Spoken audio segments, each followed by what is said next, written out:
Something I've been thinking about recently is I've been watching Clyde do something. He was interviewing something in regards to a trial taken in regards to the four coots. Different story. I'll link down below if you want to read the story. The thing that I found interesting related to what we are thinking about is something that happened on the witness stand. So in this case, there was an undercover cop who had had a conversation with the accused.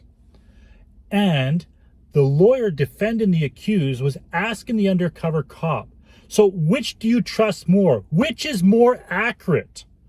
The written text of your statement or your memory today on the stand? And flustered, the undercover cop said, my memory is better than what I wrote down before. And why I bring that up is the events of the life of Jesus. We often have that debate. And if you want to go down a rabbit hole, you should read a lot of Dale Ellison's material in regards to construction and memory. But what we remember about Jesus, gone through both a process of memory and written text. Which do we find more trustworthy? Do we trust it more if it was written sooner, such as what Paul does in 1 Corinthians, or do we trust it more if it has had more time to be circulated, and as I often refer to as percolated in your memory to refine what you really think's happened, to really understand what happened, not just your initial gut responses you quickly scribbled down when the event happened, but after you took time to think about it. Oh yeah, I remember that person said that. Actually, I don't think they said that. I think they said this. So we have four gospel traditions in which are considered historically somewhat accurate. I only say somewhat because if you look at it critically, you notice there are some challenges in regards to getting the history to work. And even if we should even bother, as Dale Ellison would say, harmonization is so done with. But in those four traditions, we have, for the extreme, we have John. John has percolated and percolated and percolated, and at the same time brought in a lot of Greek way of thinking and argument. So when he's remembering what Jesus said, he brings it through the perspective of the Greek eye and the Greek logic. On the other hand, we have Mark, which most critical scholars nowadays give Mark in priority.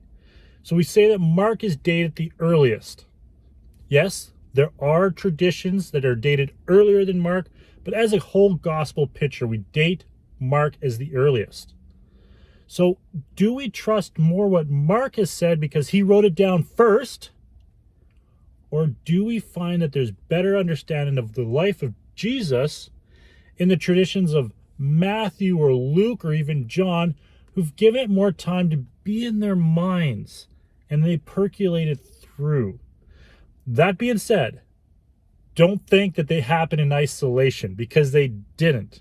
It has become very clear, especially if you're studying the synoptic problems that I'm just starting to get into the weeds of, is Mark has pretty much been entirely copied by Matthew and placed in the Gospel of Matthew, along with much other material, especially the teaching material that Mark does not have.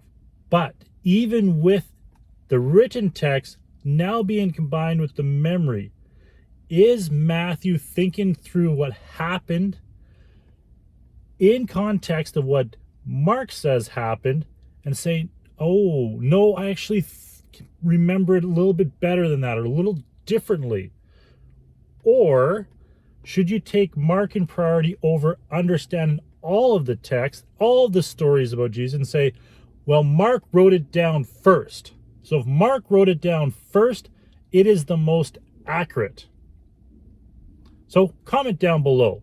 What do you think is more accurate? Whoever writes it down first has the most accurate story, or the person who has more time to percolate on it, to think it through, and to try to remember better the whole facets of what was happening in the events surrounding what Jesus was doing.